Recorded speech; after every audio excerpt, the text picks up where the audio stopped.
Les collègues sont de retour au bureau, les enfants sont de retour à l'école et les cloches de Maranello ont sonné hier et c'est l'occasion de prendre une pause et de débriefer ce Grand Prix d'Italie remporté par Charles Leclerc. Salut les amis, ravi de vous retrouver dans notre habitat naturel, notre beau plateau qu'on a retrouvé. C'est un grand plaisir avec Monsieur Brice Germain et avec Monsieur Hamza Ramani. Comment allez-vous messieurs? Ciao a tutti. Buonasera. Buongiorno. Tout à posto? Ah, tout au poste. Ouais, vraiment, hein. Oggi tout au poste. Ça va bien hein? Ouais. Ouais. Puis je l'ai pas vu venir celle-là, tu vois. Peu de gens. Peu de gens, je pense, ont vu venir ce succès de Charles Leclerc. Parce qu'autant c'était prometteur vendredi et tout, autant t'y crois pas vraiment quoi. Et puis. Bien et aidé. Puis, Ils puis ont été aidés. Puis quand t'entends le Fratelli d'Italia, tu te dis ah ouais, c'est arrivé. Ça fait plaisir. De l'émotion pour moi, Hamza Ramani aussi hier avec cette victoire de Charles Leclerc. Inattendu, effectivement. Tu vois la course et franchement, on va le dire, parce que Monza, c'est souvent l'une des courses les moins passionnantes de la saison. C'est vrai. Moi, hier, je me suis régalé. J'ai été tenu en haleine du début à la fin de la course. Donc, quand c'est bien, il faut aussi le dire. Ah, le premier relais, pas dingue. Non, franchement, il se passe plein de trucs, quand même. non. Premier relais? Ah bah oui. Bah après les 2 premiers tours. Ouais, il y a de la gestion, on va y revenir. On va rentrer dans le détail, bien sûr, de cette 16e manche du championnat du monde de Formule 1. Les pistonnés de retour, bien sûr, avec ce débrief du lundi. Et mercredi, on aura l'occasion de se retrouver, forcément, pour le débat. On parlera de Williams, on parlera de F2. Mais avant ça, on regarde justement les 4 enseignements qui ont retenu notre attention, les amis. Le premier point concerne forcément Charles Leclerc. Prophète en ces pays. Vous avez la référence et vous savez pourquoi. McLaren, petit meurtre en famille. On reviendra justement sur la gestion du cas Lando Norris et du cas Oscar Piastri. Verstappen peut-il avancer sans frein? Ça, c'est un titre de Brice Germain. Et on reviendra sur les difficultés du pilote néerlandais. Et puis, c'était la première de Colapinto. Déjà mieux que Sargent? C'est une question qu'on se pose et on aura l'occasion d'y répondre un petit peu plus tard. Mon Polo, un premier jingle et on lance tout de suite les hostilités. Le résultat de ce Grand Prix d'Italie qui se tenait à Monza, une seule fois dans l'histoire de la Formule 1, le Grand Prix d'Italie n'a pas eu lieu à Monza, avec la 7e victoire en carrière de Charles Leclerc, la 20e victoire de Ferrari à domicile. On voit deux pilotes qui ont le sourire sur la photo, mais l'avait-il vraiment sur le podium? Oscar Piastri devant Lando Norris. On rappellera la 6e place de Max Verstappen, la 8e de Sergio Perez, la 10e de Kevin Magnussen qui a pourtant été pénalisé, qui a encore perdu des points sur sa licence, qui n'a plus de points. Et qui est donc, les gars, suspendu pour la prochaine course. As va devoir trouver un nouveau pilote pour Singapour. Une petite réaction là-dessus parce que je sais que cette décision porte à débat, la décision de la sanction sur ce Grand Prix d'Italie. Kevin Magnussen s'en est notamment plaint. Pas de Kevin Magnussen du côté de Singapour. Est-ce que c'est juste ou pas? La règle a été appliquée en tout cas. Oui, la règle a été appliquée, il n'y a pas de sentiments qui sont faits avec ça, notamment par le fait qu'il n'aura plus de baquet. Donc prochaine, ça lui enlève du coup un Grand Prix avant la fin de sa carrière. Ça, en fait, ça vient pas sanctionner malheureusement un move d'hier qui est un move de quelqu'un qui tente quelque chose. Et au final, si le permis à points est là pour retirer l'essence du pilotage et que derrière n'importe quelle manœuvre doit être réfléchie en mode oulala, je vais perdre une course si jamais, et du coup qu'il ne tente plus rien. Bah, du coup, ça vient un petit peu ternir l'essence du sport automobile, je trouve. Que Grosjean, par exemple, perde une course en 2012 à Spa. Oui, c'était le dernier, c'était le précédent le move d'ailleurs. est tellement violent qu'en fait, ça se comprend. Une course suspension, carton rouge direct, en fait, un petit peu. Là, ouais, il y a eu des courses où il a été pas forcément très propre, Kevin Magnussen. Mais du coup, c'est un peu dommage de se dire que ça fait 10 courses qu'il se tient un carreau. Qu'il n'y a pas de problème et que là, sur un move où justement il bloque ses roues, soit un truc qui arrive à n'importe quel pilote, surtout sur ces monoplaces là qui sont extrêmement lourdes, qui bloquent facilement. On se souvient d'ailleurs de Kevin Magnussen, de Nico Hülkenberg qui reprend le volant pour la première fois que c'est monoplace et qui bloque ses roues à mort à Bahreïn parce que c'est impossible. Tu tentes quelque chose, tu te fais sanctionner 2 points plus 10 secondes de pénalité. En fait, du coup, je trouve que c'est trop et que en 8 mois, il aurait largement dû pouvoir récupérer au moins un minimum 1 ou 2 points pour dire là, ça mérite pas forcément une sanction pareille. Je trouve ça dommage. Après, il est pas sanctionné, on relance pour là-dessus. l'ensemble de son œuvre. Il est sanctionné pour l'ensemble de son œuvre et pas uniquement pour le move de l'Italie. C'est le principe d'un permis à points. Donc, moi, je rejoins Brice. Je trouve dommage que la suspension survienne après une action tentée et pas une erreur grave, pas de comportement déplacé en piste. Mais c'est vrai que je me souviens, moi, du début de saison et des critiques que beaucoup ont pu formuler à l'égard de Kevin Magnussen. Bah, tu te retrouves dans une situation où aujourd'hui il est suspendu. Bon, bah, c'est la F1 aujourd'hui. Exactement. À l'heure où on enregistre cette émission, on ne connaît pas le remplaçant de Kevin Magnussen, mais on le connaît quand même, les gars. Ça ne fait aucun doute qu'Oliver Berman va monter dans cette voiture. Oui, c'est sûr. Enfin, je vois pas comment ça pourrait Je sais être pas, autre vous avez peut-être chose. des infos que je n'ai pas, Non, mais aujourd'hui ça n'a pas encore été officialisé. T'as raison, au moment où On va attendre que cette émission, Ferrari donne l'autorisation, mais ils ont logiquement, quelqu'un logiquement, effectivement, tu te dis qu'Oli Berman, en plus, c'est leur pilote la saison prochaine, donc il toutes les semblerait cartes. qu'Esteban Ocon veuille à tout prix quitter le baquet Alpine, même pour une course. Tu sais que j'y ai pensé hier. Et Alpine en profite pour mettre Jack Doohan sur un premier week-end de Grand Prix. J'y Remarque, pensais ça hier. arrangerait tout le monde, Un je petit pense. peu tard tu dans vois. la nuit, je me suis dit tiens, et s'il faisait ça, tu sais, et puis hop, le Grand Prix d'après, tout le monde revient à son. Il y a quand même des contrats à respecter. Exactement. On rappelle que c'est quand même historiquement, c'est assez rare quand même, hein, une suspension. Michael Schumacher avait été suspendu en 1994, Romain Grosjean en 2012 et donc maintenant Kevin Magnussen en 2024. Si j'en oublie aucun, bien évidemment, vous me corrigez dans les commentaires. Les gars, on attaque le premier enseignement et on va revenir sur un fait toujours d'émotion, qu'on soit supporter de la Scuderia, tifosi de Ferrari ou pas. C'est toujours quelque chose de voir Ferrari s'imposer à Monza. Leclerc, prophète en CPI, des évolutions apportées par Ferrari ce week-end pour corriger ce qui avait été la première update majeure de cette saison du côté de Barcelone. Leclerc qui était pourtant dépité samedi après les qualifications, qui avait vraiment le masque, lui qui avait pris la 4e position. Et puis Ferrari qui a anticipé grâce à ses logiciels, c'est ce qui nous a été expliqué, le pari risqué d'une stratégie à un arrêt. Les logiciels disaient que c'était possible, mais très risqué, et Ferrari a foncé justement sur cette stratégie. Le premier relais de Leclerc, il y a cette gestion quand même parfaite devant Norris, alors bien aidé par l'attaque bien sûr de Piastri qui a permis à Leclerc de reprendre la 2e position, mais derrière, il nous l'expliquera un petit peu plus tard, Charles Leclerc, il est resté, il a conservé ses gommes et attaqué au moment où Norris est justement rentré au stand, ce qui lui a permis de combler le gap même s'il a été undercuté. Et puis dans le 2e relais, il nous l'expliquera aussi, mais le clean air a selon lui été décisif au moment justement où il a pris la tête de cette course. Une question moi que j'ai envie de vous poser les gars, 2024, 2e victoire de Charles Leclerc. On avait pris l'habitude ces dernières années d'avoir un Charles Leclerc au panache, un Charles Leclerc à l'attaque, offensif lorsqu'il gagnait des courses. Je trouve qu'on a eu un Charles Leclerc beaucoup plus cérébral, à l'image un petit peu de sa gestion 2024. Est-ce qu'on n'a pas un nouveau Charles Leclerc, un Charles Leclerc en tout cas qui a passé un cap ? C'est dur à dire parce que et Hamza me le répète à moi assez souvent, mais tant qu'il n'y a pas d'enchaînement, effectivement, c'est un peu compliqué de le signaler. Moi, je te pose la question, excuse-moi, je l'ai peut-être mal lancé. Ça me rappelle ce qu'il avait tenté en Chine, où ça avait été le seul pilote justement à réussir le pari du one-stop. Il n'avait pas été forcément récompensé sur cette course-là, mais là, hier, ça a fonctionné. Ouais, puis depuis le Japon l'année dernière, on sait que cette Ferrari, elle est pas trop mal sur les gommes normalement et qu'elle les use pas trop. Alors après, il y a eu un peu un flottement depuis Miami, mais si les upgrades amenés à Monza justement permettent de retrouver ça, on le sait que la voiture qui économise le plus les gommes, si elle n'est pas forcément la plus rapide, c'est pas forcément le truc le plus grave, puisque tu vas pouvoir faire ta différence là-dessus. On se souvient aussi par exemple de la Lotus en 2013 en Australie, qui est pas forcément la voiture la plus rapide, mais parce que Raikkonen fait un stop de moins qu'Alonso et Vettel, il va gagner la course. Là en l'occurrence, c'est un peu passé à la même chose, si ce n'est que je pense que personne ne s'attendait, et même Ferrari, parce qu'ils disent qu'ils l'avaient envisagé, mais que la réalité en piste a quand même été assez surprenante de voir que ces gommes ne s'usaient pas et que du coup ça leur a permis cette stratégie à un arrêt.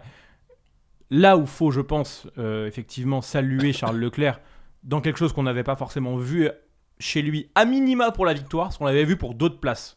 Et du coup, c'est pour ça que pour moi, il n'y a pas forcément un cap de franchi.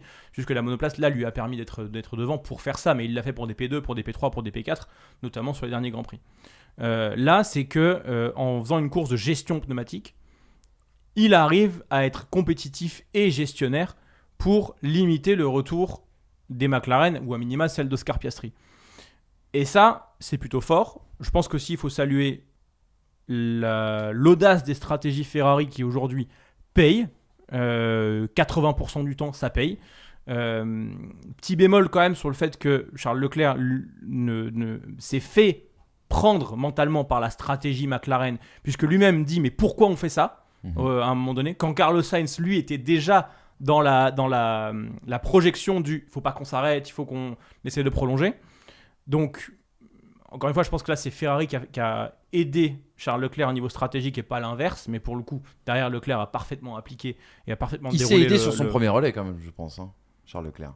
Dans sa gestion derrière Norris. Quand justement il conserve. À rester pas loin, mais en attendant, c'est lui qui s'arrête le premier. Mais regarde, le deuxième, pardon. Le deuxième, après Norris. Ouais. Juste cette petite déclat de Charles Leclerc, et je te donne tout de suite la main, Hamza. C'était hier dans l'émission Formula One de Canal+. Il dit honnêtement, un seul arrêt, c'était notre stratégie de base. Mais on a vu sur les Red Bull qu'il y avait beaucoup de graining. Et on a vu très tôt dans la course qu'il passait à 2 arrêts. Donc on a hésité.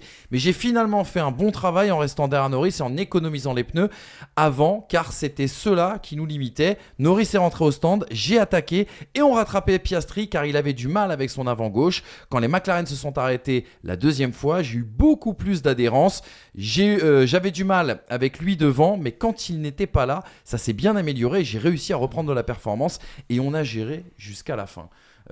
Brice parlait du facteur peut-être auto qui a permis à Leclerc d'assurer cette stratégie. Comment tu te situes toi, Hamza, par rapport aux propos justement de Charles Leclerc? Je n'enlève absolument pas le mérite au pilote, mais l'aspect stratégique est quand même à saluer. Ouais.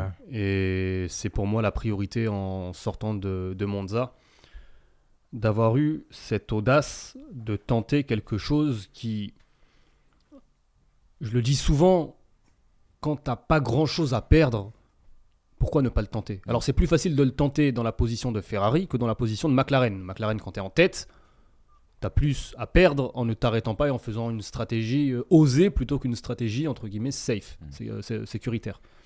T'arrives dans une partie de la course où effectivement t'as les 2 premières places, t'as une avance plus ou moins, après t'as toujours ce risque d'une chute assez importante de performance qui peut survenir à tout moment. Mais manifestement, les pilotes ont senti que ça pouvait aller au bout. Et mine de rien, Carlos Sainz, même en perdant les positions face au McLaren, termine 4e. Donc c'est du bonus. Et donc c'est une stratégie gagnante. Et c'est la première chose à valoriser. Et puis ensuite, dans un second temps, tu as les pilotes. Là, je vais valoriser Charles Leclerc parce qu'effectivement, sur le premier relais, et c'est extrêmement important, ça a été extrêmement important de rester dans les roues de Norris et d'Oscar Piastri. Enfin, plus de Norris que de Piastri. Parce que ça lui permet, avec plus ou moins l'aide du DRS, de rester dans cette lutte et du coup, d'être une menace pour l'adversaire. Et ça aussi, c'est extrêmement important. Quand tu dois gérer 2 pilotes, on en parlera tout à l'heure de McLaren, quand tu dois gérer potentiellement un championnat et que tu es dans l'inconfort dans ta réflexion et que tu n'as pas l'habitude, contrairement à ce que l'on a pu voir avec Red Bull ces dernières années, tu es dans l'inconfort et que tu es obligé de prendre des décisions, je ne sais pas si Norris se serait arrêté si tôt, si Leclerc avait 5 secondes ou 7 secondes de retard. Sûr. Ouais, peut-être que la pression de Leclerc est devant. Peut-être que la pression de Leclerc provoque l'arrêt aussi de Lando Norris. Et tu le dis justement, il y a un petit hic. Leclerc, manifestement, enfin, quand tu vois l'écart à la sortie au tour suivant de Charles Leclerc, il y a un écart quand même important entre les 2 pilotes. Donc, l'undercut tenté par Norris, il est passé. Même puissant. Hein. Et, oui, bien c'est sûr. Le seul qu'il a été d'ailleurs. Ouais. C'est assez bizarre. Peut-être, honnêtement, je les ai pas tous en tête. Mais effectivement, lorsque Norris est derrière Leclerc au départ, au moment de son premier arrêt, et qu'il s'arrête tout de suite, là tu te dis effectivement, bon, il y a peut-être une friabilité stratégique à ce moment-là. Je pense que un arrêt, c'est une histoire d'opportunité. Voilà, tout le monde s'est arrêté, il y a eu une avance plus ou moins, ils ont eu une opportunité d'y aller, ils l'ont tenté, et ça, encore une fois, je le valorise assez lourdement.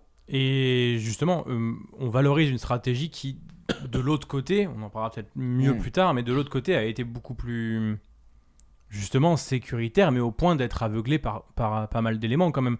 Le graining, c'est quelque chose qui peut se nettoyer. Et Charles Leclerc l'a fait. Les pneus ont réellement eu une seconde vie. Lui, alors justement, c'est intéressant, excuse-moi de te couper, mais tout le monde a dit hier que Charles Leclerc avait réussi à trouver une seconde vie sur ses durs. On rappelle qu'il fait un relais de 38 tours, si je dis pas de bêtises. Ouais. Lui explique, et c'est justement ce qu'on a vu dans la déclat, lui ce qu'il a l'air de dire, c'est que le clean air, lui, a permis de créer le gap à un moment donné, un gap qui était décisif et qui le protégeait du retour. Oscar Piastri ne l'a pas créé, ce gap-là, avec le clean air. Ah si, avec Norris. Avec Norris, si, fin de premier second relais. Norris, il enchaîne les meilleurs tours, il enchaîne les meilleurs tours. Pas il enchaîne sur les Leclerc. meilleurs tours. Oui, mais c'est Norris qui est deuxième à ce moment-là, sur le deuxième relais. Enfin, c'est deuxième Norris relais, qui est pas derrière. premier relais. Non, Oui. non, moi je parle du deuxième relais. À ce moment-là, ouais. Piastri, il enchaîne. Ouais. Donc, il y a Mais il lui un met quoi, 4 secondes, 5 secondes point, il monte assez rapidement. Pas plus. Je pense, ouais, c'est ça. C'est pas Et non il y a plus un- énormissime. Hein. Il y a un point qui est quand même assez important et que j'ai pu aussi l'évoquer par le passé. Je suis en train de parler parce que je sais plus ce que je voulais dire. Donc je suis en train d'essayer de gagner du temps. Vas-y, je t'en prie, ça revient. Moi, je voulais vous relancer sur un truc, les gars, parce que je pense que c'est là-dessus que t'allais partir. T'es faillible. On va en parler tout à l'heure avec McLaren, mais qui avait la meilleure voiture dimanche en fin de compte? Parce qu'on a vu que la McLaren avait vraisemblablement plus de perfos, mais on a vu que sur la gestion des pneumatiques, la Ferrari se tenait bien mieux. Ça dépend ce qu'on entend par meilleure voiture aussi. Ah, C'est-à-dire que si t'es en 2019, la meilleure voiture est celle qui use le moins ses gommes. Ouais. Mais du coup, c'est souvent en parallèle avec le fait d'avoir la voiture la plus stable. CF, la Mercedes qui était sur un rail, notamment la W11, W10, W11, c'était injouable à ce niveau-là. Là, la McLaren qui était censée avoir un énorme avantage, notamment dans les Lesmo ou même dans Ascari, avait cet avantage, mais glissait et venait un peu abîmer notamment son avant gauche sur ce circuit. Pour autant, je pense pas que la Ferrari était meilleure sur ce tracé. Je pense que, à mon avis, le Norris est resté trop longtemps dans le dirty air de Charles Leclerc, qu'il est resté trop longtemps dans le dirty air de Piastri et que ça a été problématique pour lui quand Leclerc, lui, est resté 5 tours en début de premier relais derrière Piastri et derrière c'est un tout petit peu fait distancer et ensuite, en mettant les hards sur un long relais, a bénéficié rapidement de clean air pour derrière partir et dérouler la stratégie. Les temps de Leclerc sur les hards sont pas fous. Pardon. Ils sont sur une moyenne assez plate qui va venir lui permettre de gérer ce graining. Il va réaccélérer à certains moments pour laver justement ce graining et pouvoir se mettre à l'abri d'Oscar Piastri. Puis il y a un élément quand même à dire sur cette victoire de Charles Leclerc, c'est que la course, oui, elle a été au panache, mais elle a été au panache niveau stratégique, elle n'a pas été au panache niveau pilotage pour Leclerc, si ce n'est le premier tour, où justement dépasser Lando Norris, pour moi, a un énorme impact, notamment derrière, pas tant pour sa course à lui, que pour la course de Lando Norris, qui elle va être vraiment handicapée. Et l'approche mentale, derrière. Exactement, et qui va vraiment être handicapée à partir de ce moment-là. Mais du coup, l'approche stratégique, elle est aussi à faire valoir du côté de Carlos Sainz, qui a joué, à mon sens, un rôle prépondérant dans le fait que la Scuderia gagne hier, sur 2 aspects. Le premier, c'est justement de réévoquer quand tout le monde se rend compte de la baisse de performance de la Red Bull, déjà sur les hards, parce que c'est les seuls de haut de tableau partir sur les hards. Ouais, tout à fait. Donc du coup, ils sont un indicateur pour les autres sur la grille de dire est-ce qu'on part sur un arrêt ou un 2 arrêts. Si Max Verstappen a déjà des problèmes au bout de 15 tours sur ses hards, McLaren se dit tout de suite ok, il va falloir partir sur un 2 arrêts. Et Carlos Sainz, lui, est dans cette réflexion de je sais pas comment ils vont aller au bout comme ça, en s'étant arrêté si tôt. Du coup, moi, je pense qu'il faut qu'on prolonge notre relais si on veut faire un arrêt. Chose qu'ils n'ont pas fait avec Leclerc, qu'ils ont fait avec Sainz. Donc déjà, Sainz, il a été déjà porteur de l'idée de tombons pas forcément dans ce piège-là. Ouais. Et derrière, pour moi, s'il n'est pas là pour faire barrage à Oscar Piastri gagne ce Grand Prix. Parce que Piastri... Il fait barrage quoi, 1 à 2 tours, c'est ça? Oui, mais il y a l'état des gommes. C'est-à-dire que ces 2 tours-là, ils coûtent très cher à l'état des gommes pour Piastri. Parce que le tour d'après, quand il passe Sainz, Piastri ne reprend pas de temps sur Charles Leclerc. Le tour d'après. Derrière, il commence à mettre en route son retour. À coup d'une seconde 2, 9 dixièmes, 8 dixièmes, 1 seconde. Mais à ce moment-là, il reste déjà 13 tours, il y a 16 secondes d'écart. C'est-à-dire que le capital gomme d'Oscar Piastri, tel que Max Verstappen avait par exemple pu l'utiliser à Silverstone pour essayer de remonter sur Lewis Hamilton en pneu hard, à savoir un relais court en hard mais attaquer très fort dessus, l'arrivée sur Carlos Sainz et le temps buté sur Carlos Sainz, peut-être, je dis une bêtise, mais peut-être au lieu de lui amputer de 8 à 9% de capital pneumatique sur les 3 tours, a dû lui amputer du 13, 14, 15%. Et derrière, la remontée d'Oscar Piastri n'est pas facilitée par ce capital gomme qui est endommagé par une énorme chaleur du côté de Monza et par un dirty air justement qui va venir foncièrement abîmer ces gommes qui étaient friables sur la McLaren déjà hier. Donc, il y a aussi ce travail de Carlos Sainz et stratégique et en piste de défense de Charles Leclerc à ce moment-là à souligner. Le parfait lieutenant Carlos Sainz, une petite déclat justement à vous partager. Il disait sur la F1 TV après la course, toute l'équipe a fait un effort énorme pour apporter des améliorations, mais aussi pour prendre des risques avec la stratégie avec un seul arrêt. Nous avons traversé une phase difficile avec la dégradation des pneus, mais nous avons réussi. Nos chiffres disaient que c'était possible, mais c'était risqué. Nous devons profiter du fait que les 2 prochaines courses sont similaires à Monza. Il n'y a pas de virage à moyenne ou haute vitesse, alors que c'est là que nous avons des difficultés. Donc nous pourrions avoir une chance de gagner les 2 prochaine. Optimiste, Hamza, au vu de ce qu'on a entreaperçu des évolutions de Ferrari, parce qu'on n'a pas tout vu entre guillemets sur l'efficacité du nouveau package. Tu vois pas tout Ferrari. à Monza dans tous les cas. Non, c'est ça, quoi qu'il arrive. C'est ça. Monza est un circuit tellement particulier que sur les typologies de circuits type Monza, oui, tu te dis ça peut fonctionner jusqu'à la fin de la saison. Mais on en a certains derrière toi. Il y a Singapour qui va arriver. Plus haute vitesse de pointe de Ferrari. Oui, tout à fait. C'était elle qui était la plus rapide dans la ligne droite, ouais. Et pour moi, c'était surprenant quand tu reviens du Canada et qu'au Canada, ils sont à la merci de tous en ligne droite. Ça promet quand même, tu vois. Donc, après, encore une fois, les améliorations amenées par Ferrari, j'ai l'impression qu'elles vont dans le bon sens. De toute façon, tu le vois le vendredi. Ils l'ont tous dit, vendredi. Tu le vois le vendredi quand tu as les 2 pilotes qui font un bond de 2-3 places au classement. Le seul bémol, c'est la qualif, encore une fois. Et Charles Leclerc et Carlos Sainz n'auront pas forcément à chaque fois 2 McLaren qui s'entretueront en course.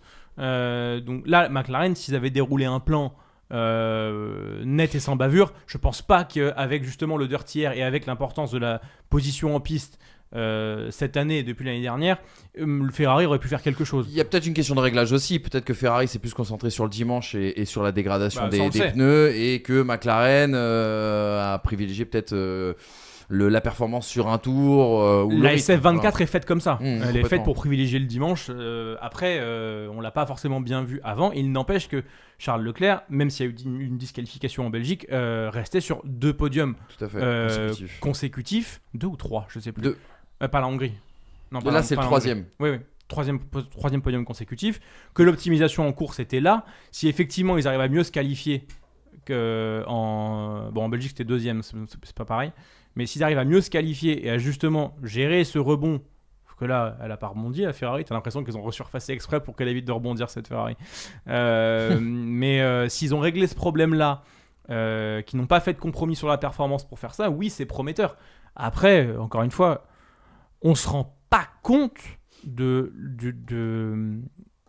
la petitesse des écarts. C'est-à-dire que là, on a l'impression que Ferrari a déroulé, mais McLaren aurait pu dérouler. Non.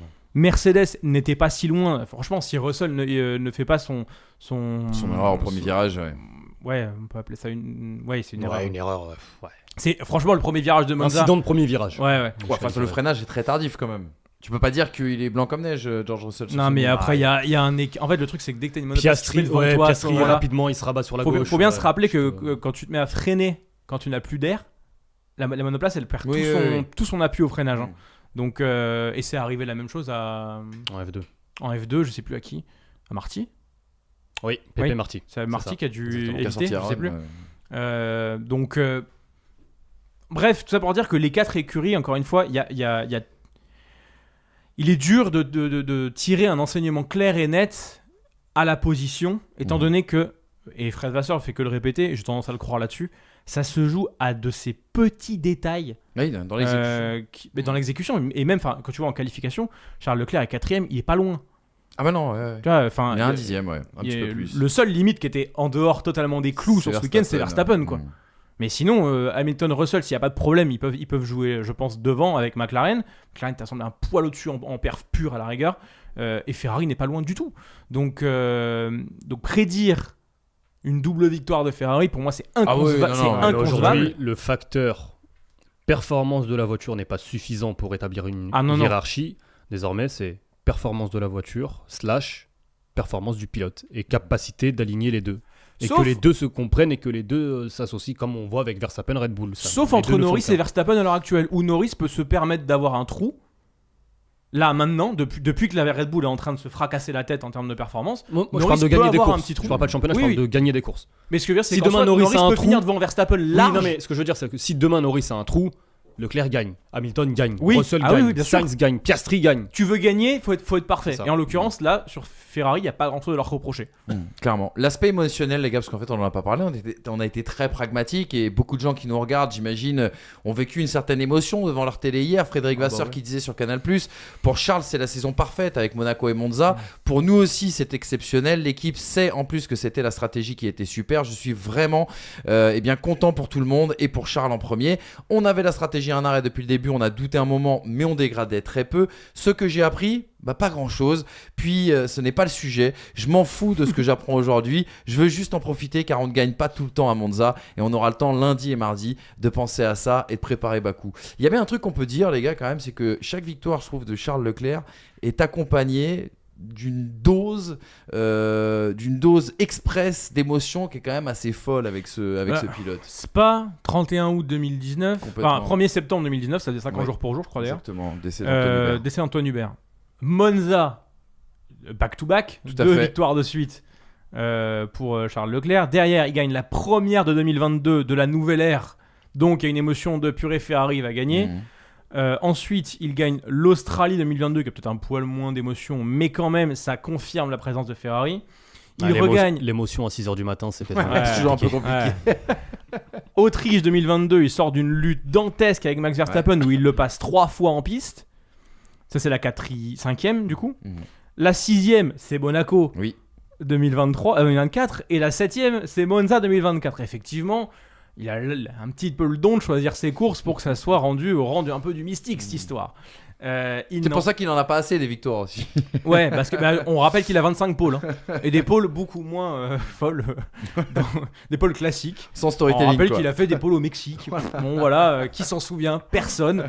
Mais tout ça pour dire que j'aime pas trop la déclat de Fred Vasseur, pour une fois.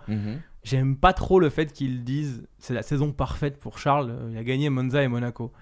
Oh non, c'est Ferrari. Hein. Une saison parfaite, c'est gagner. Gagner le championnat, gagner les championnats. Et je comprends ce qu'il veut dire par là, bien évidemment.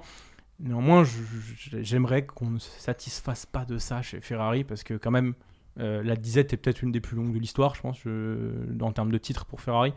Oh non, ça égalera jamais, je pense. Jusqu'à 95 et 80, jusqu'à 2000, 2000. pardon. Ouais, c'était. Et attends, juste avant. Il y a eu 20 j'ai un ans. trou de mémoire. Ouais, plus, je crois. Bah, C'était c'est Scheckter. 79 Scheckter. C'est Ouais, t'as Scheckter. raison. Ouais, Scheckter, Il y a eu 79. 21 ans, 22 ans. Ouais, ça 21 On s'en maintenant. approche, Ouais, hein. on s'en approche, t'as raison. On en est à 16 ans. Mais c'est vrai. Donc c'est peut-être la deuxième plus longue en attendant. Mais du coup, je sais pas, j'aimerais qu'on ait ce. Je préfère quand il a des discours en train de dire on sait pas ce que donne la voiture. Et puis de toute façon, le but, de toute façon, quand t'es Ferrari, c'est pas de gagner une course par-ci par-là. Là, il rentre un peu dans le jeu de ceux qui disent que tu peux faire une saison pourrie si tu gagnes Monaco et Monza. C'est comme en foot, si tu gagnes un derby, derrière la saison, on s'en fout. Je suis pas forcément d'accord. Ferrari est là pour dire qu'elle est premier. Quand tu vois le nombre de saisons où ils ont fait vice-champion du monde, Ferrari, c'est catastrophique à mon sens. Donc, non, restons focus. J'y crois pas, mais il y a 87 points à aller chercher. Allez. Et 40 points en constructeur. Très rapidement. Oui, j'ai pris une gifle quand j'ai vu 40 le points en classement. constructeur. Vous avez souri la semaine dernière quand je vous ai dit, mine de rien, Ferrari est toujours dans le, Moi, j'ai pas souri. dans le mix chez les constructeurs. Moi, je mais en suis fait, pas ouais. objectif sur eux. Je suis en mode andiamo ragazzi, on y va. Franchement, après tout, pourquoi pas. Ouais, Franchement, Mais pourquoi pas? Surtout Ah, si mais ça McLaren continue aujourd'hui me semble à encore se au-dessus. tirer dans les pattes. Voilà, c'est ça. La question, Si ça ce sera se la tire dans gestion les de pattes de McLaren, l'autre côté. Ce sera le prochain enseignement rapidement. Sur les 4 précédents GP, 3 victoires de constructeurs différents. Il n'y a pas Red Bull. Exactement. Et attends, 3 victoires de Mercedes, 3 victoires de McLaren, 3 victoires de Ferrari. Et il y a un Il y en a- le tout cumulé fait plus que Red Bull. Hein. Et Ils en ont 7. Et sur Twitter, on a un ami des pistonnés, justement, quelqu'un qui nous regarde, qui nous a remonté la stat. La dernière fois, justement, on n'avait pas eu la stat dont tu donnais, je crois que ça remonte pareil à la fin des années 70. Ça remonte à très très loin, en tout cas, en Formule Et 6 courses sans podium pour Max. Hein. 1. Ouais. Pas sans 7, podium, sans victoire. 7, 6 ou 7, je sais plus. 7, je crois. Mais sans podium, par contre, ça commence à faire là, je crois, depuis la Hongrie, non? Et on va en parler. On va en Je sais parler, plus, mon je cher sais Brice. plus. Ne grille pas toutes tes billes. Parlons de McLaren. Il y a beaucoup de choses à dire. Petit meurtre en famille hier du côté de Monza. McLaren avait-elle encore une fois la meilleure voiture ce week-end? Une course minée par la dégradation de pneus. Voilà pourquoi on peut mettre un petit bémol sur les performances, en tout cas de l'écurie Papaye. Et puis Norris, qui certes a été dépassé par son coéquipier qui a montré pas mal d'agressivité dans ce premier tour, mais derrière Norris s'est un petit peu perdu. Je pense à 2 grosses erreurs. La plus grosse étant celle, bien sûr, où il perd, je crois, 1 seconde 6 et l'oblige à repasser par les stands une deuxième fois. Plusieurs questions que j'ai envie de vous poser après ce petit micmac, ce petit bisbille entre Piastri et Norris. 1. Faut-il désormais mettre en place des consignes? Parce qu'on rappelle que McLaren l'a dit fièrement tout au long du week-end, il n'y a pas de consignes. De pilote en tout cas pour le moment au championnat du monde. 2. Est-ce que McLaren aurait dû inverser les positions quand on voit les enjeux justement au championnat du monde des pilotes et que l'on voit aussi et qu'on se rappelle aussi ce qui s'est passé en Hongrie. Et le bilan final, c'est quand même que Norris ne reprend entre guillemets que 8 points à Verstappen qui a connu, et on en parlera tout à l'heure, l'un de ses plus gros bas entre guillemets de la saison. Les gars, la stratégie en arrêt était-elle possible? Est-ce que la McLaren avait vraiment la meilleure voiture ce week-end? Est-ce qu'il va falloir trancher dans le vif du côté de Zak Brown? Bruno Norris. Pour répondre à ta deuxième question, j'aurais tendance à écouter les pilotes. Ouais. Je ne suis pas sûr effectivement que McLaren était dans la possibilité de faire une stratégie à un arrêt à partir du moment où tu arrêtes Norris au 11e tour, je crois. Donc tu es l'écurie qui lance en fait cette bataille stratégique en t'arrêtant très très tôt. Était-ce une faute? C'est facile de le dire après coup. Moi, j'aurais tendance à dire que non. Ils avaient une stratégie. De toute façon, ils te le disent tous. La stratégie à un arrêt, on l'a envisagée avant la course. Elle semblait compliquée à réaliser, à être réalisée. Les pilotes, pendant la course, te disent « Mon avant-gauche est mort ». Bon, sur cette, je pense que c'est une question qui n'a pas lieu d'être sur cette course à Monza. Pas sûr. Bah, vas-y, je t'en prie. En fait, je rejoins ce que tu dis, mais je trouve que là, dans le constat de comment ils ont utilisé leur gomme, oui, c'était impossible. Pour moi. Dans le sens où, quand tu vois la dégradation qu'a Piastri à un moment donné, la dégradation qu'a Norris, oui, effectivement, c'est Mais pas pourquoi jouable. ils ont cette dégradation? Mais justement, Piastri. c'est ça pour moi la question. On va arriver au thème, l'écurie. C'est que Piastri, moi je suis convaincu, moi c'est ce que je me dis en regardant la course, si Piastri aligne les secteurs violets, les tours en violet, une amélioration du meilleur tour de course, je crois qu'il en fait 5 ou 6 consécutifs au début du deuxième relais, c'est parce qu'il n'a pas envie d'être dans la position de se faire undercuter par son coéquipier Lando Norris qui est juste derrière. Voilà. C'est qu'il n'a pas envie d'offrir en fait à McLaren la possibilité de. Donc il est en train de construire un écart. Et c'est là effectivement où on va arriver à la gestion de l'écurie de ces deux pilotes. Je pense que ces pneumatiques auraient pu faire un arrêt sur la McLaren si on avait anticipé et demandé aux pilotes de ne pas se battre. Parce que Piastri a voulu se protéger de Norris, Norris a voulu attaquer Piastri, ils ont cramé leur gomme, terminé, Charles Leclerc vainqueur. À mon avis, c'est ça. Alors, Piastri le dit très froidement et très justement, tout le monde est une légende le lundi. Traduction, c'est bien facile de juger après coup, et en même temps, notre position est plus simple que la leur. C'est clair et net. Néanmoins, chez McLaren, et c'est pour ça que j'en veux pas aux pilotes, je trouve que les pilotes, eux, ont fait la course qu'il fallait. Norris a fait une course qui, pour moi, j'ai rien à lui reprocher à Norris du tout. Oh mais non, il fait des erreurs quand même hier. Franchement, non. Ouais. Ah bon? Tu parles de quoi? Bah, je parle de sa sortie. Alors, c'est une petite erreur, mais Tout le monde est sorti à Monza. ouais, enfin bon, là, il y a quand même des gros points à aller chercher. Je veux bien qu'on fasse preuve de Quelle sortie tu mansuétude. parles, parce Le- que- La sortie juste où avant il tire son tout deuxième droit, arrêt, quand il tire tout droit, il perd avant une que Leclerc seconde 6. revienne. Exactement, où il perd 1 seconde 6. Derrière, il flingue ses pneus, puisqu'il fait un plat. S'il oblige alors peut-être qu'ils étaient déjà flingués et qu'on va dire qu'il leur a mis un coup fatal. Il est obligé de s'arrêter derrière. Il y a la petite erreur en début de course, lorsqu'il se fait passer par Leclerc, je crois que c'est 1 ou 2 tours après, où il met justement une roue dans le bac alors qu'il était Oui, justement en train de revenir dessus. C'est pas rédhibitoire. Non, c'est pas parfait. C'est pas rédhibitoire. C'est pas parfait, je suis d'accord. C'est pas mais- rédhibitoire si tu veux, mais c'est des pour moi, petites c'est erreurs qui rédhibitoire coûtent. pour le championnat. C'est exactement, c'est des petites C'est- erreurs qui c'est coûtent très cher à la fin. En fait. C'est rédhibitoire pour un pilote qui prétend jouer le championnat du monde. Et là, je vais être beaucoup plus dur parce qu'aujourd'hui, on parle d'un Norris, ou en tout cas, les gens parlent d'un Norris qui est candidat au titre mondial chez les pilotes. Ce qui se passe avec Piastri au premier tour, pour moi, c'est de l'ordre de l'impensable quand tu joues Mais un c'est championnat. de l'impensable au niveau McLaren. Pas Norris. Non, Norris aussi. Sur la Je suis tendresse, désolé, tu on veux me dire fait passer- sur le côté Mais temps. bien un sûr. peu. Alors peut-être Mais que lui, Norris doit être peut-être Norris que doit lui- pas être temps avec Verstappen. peut-être que lui, dans sa tête, à aucun moment ne se dit Piastri va y aller à Bah oui. cet endroit. Peut-être. Mais c'est une erreur. C'est une erreur parce que quand tu es pilote de course, à cet endroit-là, à ce moment-là aussi crucial, que tu réussis pour la première fois de ta carrière, tu pars en pôle, tu es en tête au premier virage. Son ça, départ, c'est il est très bon. Son départ, il est très bon, et j'ai même envie de dire, le départ des McLaren, il est très bon, parce que Piastri, en se déportant sur la gauche, il sécurise la première ligne. Ouais. Russell, il peut pas passer, parce que si Piastri reste derrière Norris, Russell, potentiellement, il peut le passer à l'extérieur, et t'as fait 1-2 Norris-Russell.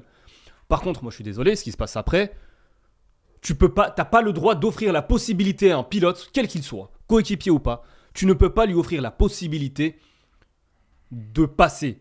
Tu ne peux pas lui offrir la possibilité qu'il se dise, lui, dans son cheminement intellectuel derrière son volant, de se dire, il y a peut-être l'espace. Il va peut-être me laisser une infime ouverture. Et Là, sur ce on en point-là, revient au cas de la Hongrie.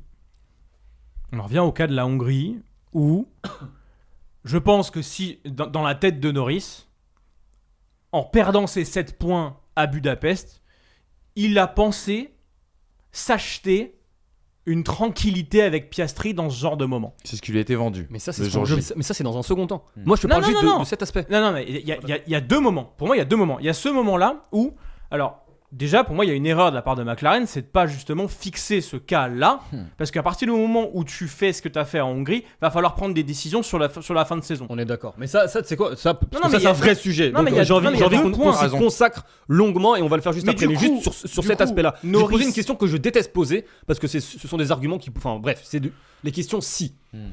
Si c'est Verstappen-Perez, tu penses vraiment que Verstappen, il ouvre la porte à Checo à cet endroit-là? Mais Perez ne va pas y aller. Perez ne va pas y aller. Hamilton, Bottas. Bottas ne va pas y aller. Mais Perez ne va pas y aller parce qu'ils savent la hiérarchie de l'écurie. Il n'y a pas de hiérarchie chez McLaren. Et Norris pense, je pense, à ce moment-là, très clairement, que la Hongrie lui a acheté une hiérarchie. Ah, mais ça, je suis d'accord avec toi. Alors on va y venir. On va y venir justement à ça. Juste avant. Vas-y. Ah, je voulais vraiment développer pourquoi je pense que justement il ne s'attend pas au premier virage. Mais attends, C'est aussi que lui, en ayant Verstappen qui part 6 ou 7, 7ème, à ce moment-là, lui il fait une course, je pense, il doit faire une course de gestion. Il doit gérer cette première ligne. 1 ou 2, 2 ou 1, mais il doit gérer. Il doit amener la voiture au bout et marquer les points. Il n'est pas dans une position, au vu de sa position sur la grille, vis-à-vis de celle de Verstappen, qui va avoir quand même beaucoup de mal normalement à remonter, dans une position d'attaque. McLaren, en ayant sécurisé la première ligne et en ayant Verstappen si loin avec pas des voitures pipe au milieu, à savoir les Ferrari et les McLaren, normalement, Sur pipe. je sais pas, ça sort comme ça. Les McLaren ont sécurisé la première ligne, elles doivent amener les voitures au bout, presque en parade, avec ce qu'ils ont montré à Zandvoort et avec la performance de la monoplace. Je pense que dans la position de Norris, il espère simplement que le premier tour se passe sans grabuge. Et il y en a un des deux.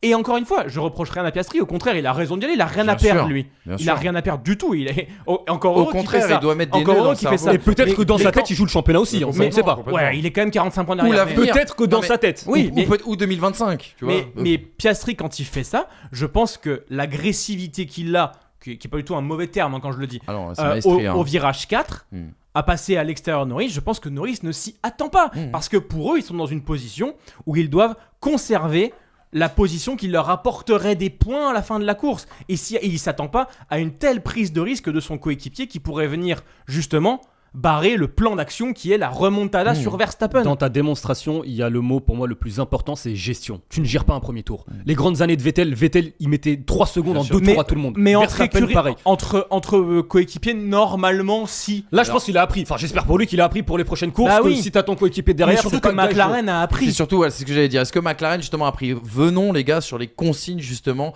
de McLaren.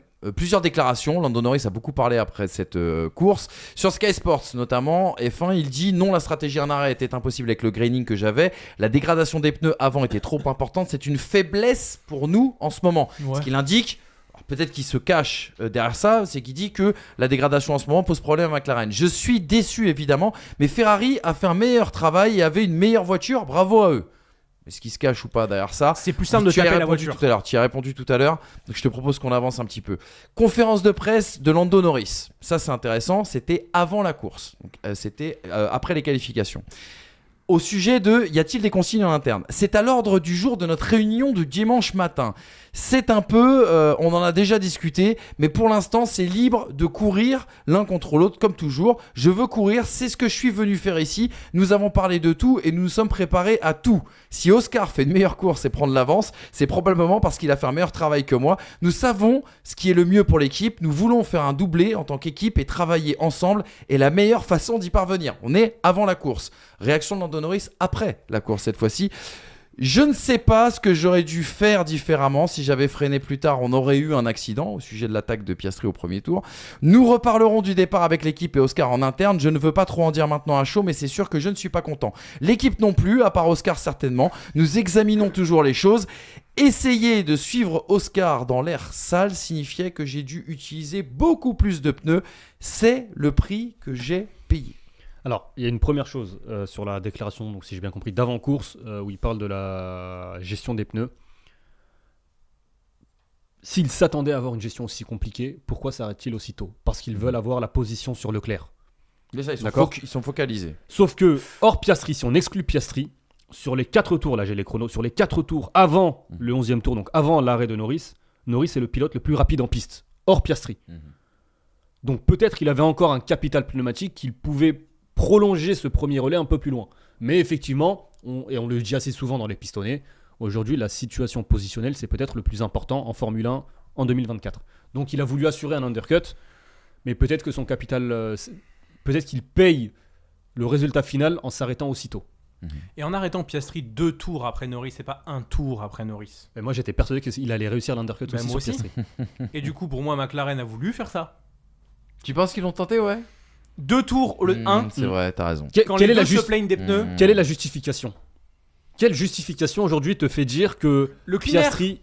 éventuellement. Le cleaner de Piastri. Un ressenti pilote dans la radio? Mais en attendant, le fait qu'il n'y ait pas un tour mais 2 tours. Bien sûr. Le doute est permis. Ça, c'est En fait, ils l'ont fait juste après que Leclerc l'ait fait. Donc du coup, ils ont... Bon, là, faut arrêter Oscar.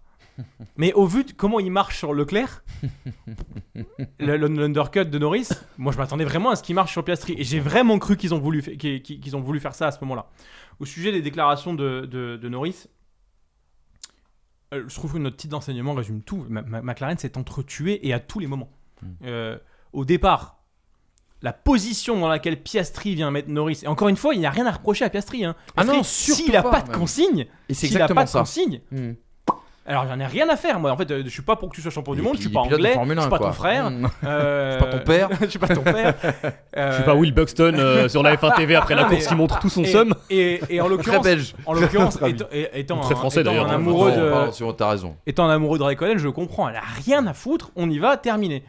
Mais du coup, la position dans laquelle il met Norris dans un inconfort trajectoriel dans le T4 et le T5 fait que derrière, Leclerc, il passe. Et c'est là que les problèmes commencent pour McLaren. Parce que la position de 3ème pour Norris, elle n'est pas du tout aussi gérable que la position de 1 et 2, auquel cas on peut faire un swap assez facilement. C'est ce qui a mis Leclerc dans une position de victoire. Exactement. Et qui derrière a obligé Norris à dégrader ses gommes derrière Leclerc, faire un arrêt plus tôt et ne plus avoir le choix ensuite de faire ce qu'il voulait. En tout cas, à la loyale. Et on y vient sur la suite. Vas-y. La suite, c'est qu'on pouvait faire quelque chose à la déloyale. C'est quoi que t'appelles loyal et déloyal? Non, À la mais- loyale, c'est permettre à Norris d'avoir le capital suffisant pour qu'il rattrape Piastri et À que la ça se dépasse en régulière, quoi. piste. Et pas qu'on envoie Ok, un donc loyal pour Oscar, Lando is faster than you. Pour toi, loyal, c'est ce que fait Ferrari à Interlagos en 2008, Raikkonen 2007. Massa en 2007, Exactement. Raikkonen Massa, où on provoque un arrêt beaucoup plus tardif pour permettre à l'autre de passer au stand. C'est-à-dire qu'on Et pas d'avoir décale, le maquis. on décale, On maquille. on maquille pour que ce soit à minima fait au niveau de la performance de la monoplace. Concrètement, si Piastri s'arrête 5 tours après, Singapour, même Singapour 2019, Vettel, Leclerc. ouais. C'est à peu près la même chose. Mais c'est à peu près la même chose en Hongrie Oui. 2024 d'ailleurs. Oui, mais en fait, du coup, c'est peut-être ce qu'ils ont voulu faire en l'arrêtant 2 tours plus tard. Bien Sauf sûr, que ça n'a pas marché. Qui Voilà. n'a pas fonctionné. Ouais. Mais du coup, ça n'a pas marché. Après, Là, on tu est dans fais quoi l'hypothèse, hein, encore une fois, Ah oui, on sait pas. complètement, Peut-être c'est que des si, eux, hein. ils étaient Ouais, vraiment ouais, sur un ouais, plan. complètement. deux tours. Non, mais ça. je suis d'accord. Moi, sur le coup, en plus, moi, dès que je vois un truc, le détecteur, le pifomètre, il se. Mais complotiste. peut-être pas jusque-là. Mais c'est vrai que moi, à ce moment-là, je me dis clairement, ils Toi, sont tu en m'as train pas de dit la que la mettre. Terre était plate. Non. Ah, peut-être. Pas dans On en cette parlera émission. après. Pas dans cette émission. À ce moment-là, je me dis, oui, ils sont en train de la mettre à l'envers à Piastri, mais je me dis, c'est pas illogique dans la Non. lutte d'un championnat du monde Non. pilote, c'est ça. Mais alors, du coup, que Piastri joue une victoire pour McLaren et que Norris la joue pas, à partir de là, je comprends qu'il se passe rien. Qu'on ne fasse rien pour Norris parce que c'est une victoire. Et dans tous les cas, c'est bon pour Piastri, c'est bon pour l'écurie, etc., etc. Maintenant, il y a le troisième relais. Enfin, du coup, il n'y en a que deux pour Ferrari, mais le troisième relais pour McLaren. Les deux McLaren sont respectivement 3 et 4 au moment du troisième relais. Après puisque- leur deuxième arrêt. Puisque Leclerc et Sainz ne s'arrêtent plus. Sainz ayant perdu trop de temps dans le premier et le deuxième relais, il sera à portée des McLaren et assez facilement. Néanmoins, faut pas être Nostradamus pour se rendre compte assez rapidement que ça va être dur pour Piastri et surtout encore plus dur Pour Norris. pour Norris. Alors, je peux comprendre qu'au début, on se dise oui, mais ça se passe pas parce qu'on essaie de se prémunir de Sainz. Sauf que Sainz, il l'élimine rapidement, il lui met 1 seconde 5 au tour, et derrière, les deux McLaren sont seuls au monde. Pendant 10 tours, elles sont seules au monde avec 3 ou 4 secondes d'écart. À quel moment, quand il s'est passé ce qui s'est passé en Hongrie, quand on sait que Max Verstappen ne sera pas forcément aussi faible à tous les Grands Prix, à quel moment, quand tu as l'occasion de jouer un titre pilote, le constructeur, il te semble quand même acquis, hein. Ça, Qui non, mais en tout cas plus ça facile va et arriver plus atteignable. non, mais Ça va vite il est arriver. jouable facilement. En tout cas, il n'a pas besoin de consigne, lui, oui. ce titre-là. Non, Puisque Perez l'a fait déjà pour eux. complètement. Ouais, on y va. À quel moment n'est pas venue à minima la question dans les radios de swapper entre Norris et Piastri? Je comprends, Piastri jouait la victoire jusqu'au bout, mais dans le dernier tour, pourquoi on lui propose En pas? fait, la faute pour moi de McLaren, c'est de ne pas avoir inversé la responsabilité et de mettre la responsabilité sur le pilote. Si Piastri refuse de laisser passer, c'est la responsabilité du pilote. Exactement. Mais Il aurait eu le travail de McLaren à ce moment-là, c'est pas de potentiellement s'éviter des problèmes, potentiellement essuyer un refus public de la part de ton pilote. Le travail de McLaren, c'est de dire, à ce moment-là du championnat, il y en a un qui est plus proche du leader que l'autre, c'est Lando Norris. Enlever une victoire à un pilote, c'est compliqué. Donc, Exactement. si on ne l'avait pas demandé alors que Piastri était premier, je l'aurais compris. Même si dans la logique du championnat, je l'aurais compris. Barrichello, Schumacher, Bien 20 sûr. ans après, on en parle encore. Complètement. Et on va arrêter aussi d'être hypocrite. Personne n'aime les stratégies, personne n'aime les consignes Bien d'équipe. sûr. Le sport, Oui. la loyale, c'est le sportif. Le meilleur gagne. Je pense qu'on sera tous d'accord autour de ce plateau, et même, je pense, beaucoup dans le monde à regarder la F1, sur ce constat-là. On n'aime pas les consignes d'équipe. Maintenant, en tant qu'écurie, le but, et c'est exactement la Il y justification a du de rationnel, Jean Todt quoi. à l'époque sur Barrichello, Schumacher, il n'est pas là pour faire du social. Il est là pour l'écurie et pour le bien de l'écurie. Et le bien de l'écurie à ce moment-là, c'est d'offrir 3 points de plus à ton pilote. Encore une fois, Piastri joue la gagne. Tu demandes pas à un pilote de lâcher une victoire.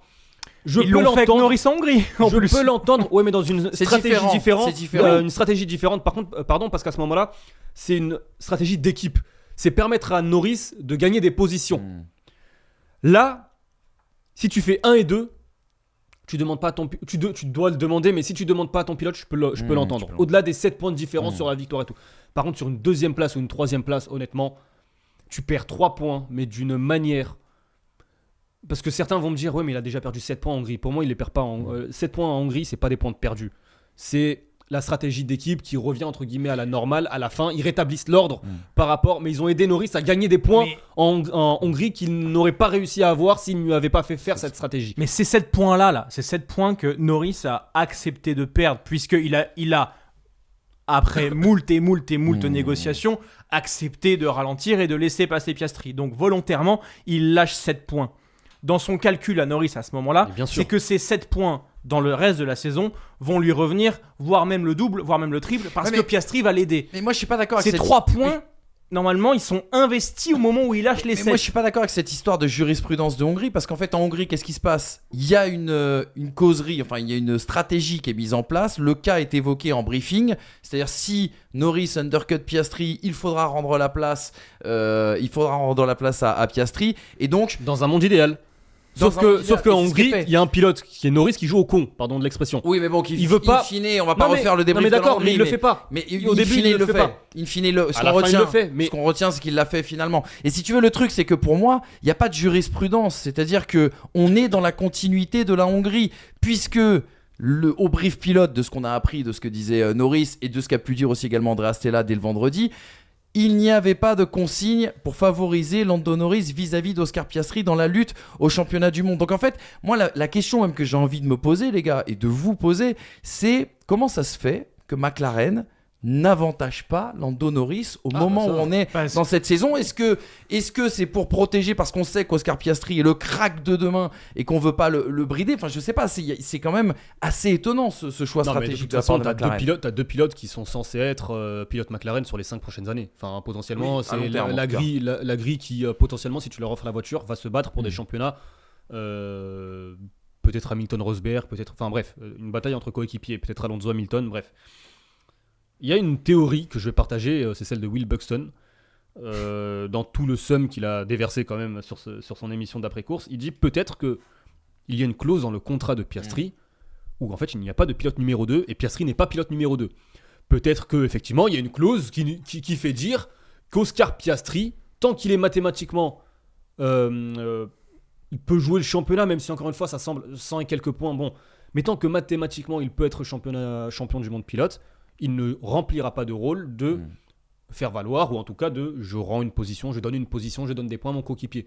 C'est vrai que le manager c'est Mark Webber, et Mark Webber lui il en a avalé des couleuvres chez Red Bull. La clause multi-21. Exactement, peut-être qu'il est, on sait pas, mais peut-être t'as que raison. contractuellement aujourd'hui chez McLaren, il est impossible de demander à Oscar Piastri laisse passer ton pilote ou on sait pas, mais c'est vrai que si on est rationnel et si on pense juste à maximiser potentiellement tes deux championnats, le fait de ne pas avoir échangé tes deux pilotes deuxième et troisième, pour moi ça relève de l'incompréhensible. Ah non, complètement, je suis d'accord. T'aurais pu être Oscar Piastri et proposer toi-même, genre, est-ce que je peux aider Lando? Et ça aurait mis McLaren Ah, mais dans vu le une move, situation en mode, on est méchant si on dit oui, on est con si on dit non. Et Oscar, lui, il avait le bon rôle, tu vois. vu le move au premier tour, je pense que c'était pas trop la mentale du mec, quoi. Oui, mais la mentale du mec, c'est d'aller chercher la victoire. Bien Encore une fois. sûr, on Ce peut qui pas lui change- moi, ce qui reprocher, change bien tout, sûr. vraiment, c'est le côté victoire Exactement. versus deuxième Bien et sûr. troisième. Non, mais je suis d'accord. Ça change absolument Mais tout. encore une fois, on est dans la continuité de la Hongrie. Là où certains, et j'ai vu sur les réseaux, certains supporters de Lando Norris pensaient que c'était indu. Alors, c'est une logique Je pense pragmatique. que Norris le pense aussi. C'est une logique pragmatique, mais moi j'ai l'impression qu'on est purement dans la continuité de ce qui s'est passé. Encore une en fois, Hongrie. Pour s'il moi, y a- s'il y a moins de 10 points- on peut pas reprocher à Norris de penser cela. Oui, ce qui s'est vraiment. passé en Hongrie, Mais quand on dit qu'il n'y a pas de consigne le vendredi, quand le vendredi on dit qu'il n'y a pas de consigne, quand au briefing Ouais, mais c'est de la on te dit communication. pas, on dit pas à Piastri attention, on va favoriser Lando Norris. À un moment donné, les règles du jeu, tu les connais mieux que tout le monde. Bon, on pourrait faire après des Norris heures encore sur une ce fois, débat. Ah, mais t'as raison, Manu, le c'est jour, vrai, c'est vrai. le jour où Norris ferait une course parfaite, là on pourra tirer à 100% à boulet rouge sur McLaren. Voilà. Norris ne fait pas une course parfaite. Non, c'est Il vrai fait son aussi. départ, il perd 1 seconde 7 sur l'erreur que tu évoquais tout à l'heure. Voilà, il lâche encore et pour jouer un championnat, encore une fois, je le disais il y a Non, c'est 10 vrai, minutes, t'as raison. il y a pilote, enfin il y a performance voiture plus performance pilote. Performance voiture elle est là, performance pilote pour jouer un championnat, ben, il y a encore des lacunes. Et ces lacunes, elles sont peut-être rédhibitoires à 8 courses de la fin. Et au final, c'est pas forcément contre Verstappen que Norris va perdre ce titre, mais contre tous les autres qui vont venir lui gratter des. Oui, c'est ça, des- c'est ce que des je disais la trucs. semaine dernière. Euh, C'est que. Ouais, enfin, tu t'attendais pas à ce que Ferrari soit là comme ça, quoi. Mais bien sûr que non, mais ça peut arriver. Oui, bien sûr. Bah, Je te le encore disais, heureux. la Encore hiérarchie post-Zandvoort, potentiellement on en aura une Ouais. autre après Monza. Mais bon, je pense pas qu'on en ait une autre, mais on verra si ça se confirme encore une fois. Mais en attendant, dans ce qu'on disait, effectivement, quelle conclusion donner, c'est la naïveté de Lando Norris vis-à-vis de son équipe, d'être l'enfant prodigue, etc., etc. Au final, je pense qu'il pensait que c'était indu depuis la Hongrie. Et qu'il a investi ces 7 points et que ces 7 points ne lui reviennent pas. Le problème, c'est que comment va se situer McLaren en 2025 si Lando Norris perd un titre à moins de 10 points? Peut-être ce serait très compliqué. Quand McLaren, ça veut dire n'aura pas fait les choses pour que Norris soit champion du monde. Et qu'il est courtisé par d'autres écuries. Est-ce que justement le sacro-saint quasi meilleur line-up de la grille va Mais pas il y en être aura pas tant fissuré avant par aussi, ça. De toute façon, ça c'est quelque chose que j'ai toujours dit. Le jour où tu auras la voiture pour, Ça c'est une centre bombe à déchiré. Tous les retardement line-up parce se que déchirent, t'as- de toute façon, voilà, c'est- c'est l'histoire de la Formule 1 qui nous l'a prouvé. Et aujourd'hui, Norris, Piastri, tu as 2 pilotes extrêmement talentueux. La stat que j'ai donnée, je crois, la semaine dernière, si je dis pas de bêtises, depuis la dernière victoire de Max Verstappen, donc en Espagne, Ouais. le leader au championnat, c'est Piastri. Je crois qu'il a plus de 20 points d'avance sur Norris. Et Norris n'a pris que 7 points sur Verstappen. Il a la meilleure voiture depuis quand même plusieurs mois. Ouais, enfin là, c'est vraiment net. Les gars, on referme ce deuxième enseignement. On est très très très en retard. Et en plus, il y a une petite news qui est venue bousculer un petit peu l'actualité de la Formule 1. Petite pause dans cette émission pour vous parler justement du sujet qui a été traité sur Winamax TV dans Pole Position. On a parlé de l'arrivée de Andrea Kimi Antonelli du côté de chez Mercedes. C'est officiel depuis samedi matin. Brice, justement, nous donnait ses explications. C'était samedi, émission que vous pouvez retrouver sur Winamax TV. On écoute Brice et je te fais réagir, Hamza, juste après. Bah déjà, il faut pas se mentir, hein, le père Wolf, il est copain comme cochon avec le père d'Antonelli. Famille Antonelli. Jack Wolf fait son école de pilotage chez le papa Antonelli. Il va l'été tout le temps chez lui. Bref, bon, je te le dis, voilà, il y a ça qui Il y a existe. quoi intense. Je trouve que Toto Wolff, contrairement à avant quand il y avait la présence d'un certain Niki Lauda, fait un peu dans l'émotif avec Antonelli et en gros ne se soucie pas de ce que pourrait créer sur un gamin de 18 ans une hype posée par le patron de l'écurie la plus victorieuse de ces 15 dernières années en disant c'est le futur presque Lewis Hamilton et en lui mettant sur la tête tout ça, en lui faisant sauter des formules de promotion, en le mettant directement en F2 et en ne lui laissant pas finir la F2 qu'il est déjà promu, alors même que Lewis Hamilton, lui, qui était le crack du siècle à l'époque, avait dû gagner la F2 quand même. La F2 n'est pas une condition dans son cas. La F2 est réellement une antichambre. Attends, roule, fais-toi les armes, et ensuite tu viendras en F1. Mais encore une fois, et ça c'est Isaac qui nous le disait, la F2 a tellement rien à voir avec la F1 qu'au final, est-ce que la F2 te prépare réellement à la F1 ? Je ne crois pas. Et t'as Wolf, à côté, qui croit que c'est déjà Lewis Hamilton avec 300 Grands Prix et qui lui dit « Fast slap, fast slap ». Casse pas les reins, laisse-le faire, laisse-le s'épanouir. Oh, il a 18 ans, t'auras tout le temps de gagner des titres avec lui. Hamilton, il t'en a gagné à quel âge des titres ? En 2020, il avait quel âge Hamilton ? 35 ans, 7 titres. Ok, d'accord. Avec Antonelli, juste laisse-lui finir sa saison de F2, mets-le dans un baquet Williams. James Vowles aurait été ravi de l'accueillir. Toi, tu prends un Carlos Sainz pour peut-être, avec cette monoplace, aller chercher un titre avec Russell et Sainz l'année prochaine, et tu le prends pour 2026. Voilà pour l'avis de Brice concernant l'arrivée d'Anthony chez Mercedes. Ton avis, mon cher Hamza, sur cette annonce Écoute, attendue quand même, on peut le dire. L'émission s'appelle Les Pistonnés. À deux doigts d'apprendre que Antonelli, il a été placé là parce que c'est le fils d'un ami, quoi.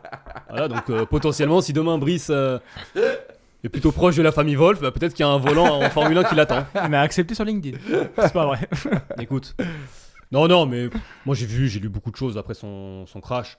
Moi, ce que je retiens, c'est que dans le style, je vois du Verstappen dans le sens où tout de suite en essai, on cherche la performance, tout de suite en essai, on va faire des tours qualifs entre guillemets, mais c'est peut-être pas mais ça c'est pas de sa faute. C'est Mercedes qui lui donne les softs, c'est Mercedes qui, lui le pilote, on lui donne des softs, il attaque, la piste elle est peut-être verte, elle est peut-être ce que vous voulez. La responsabilité pour moi, elle est pas forcément du pilote, sinon de l'écurie.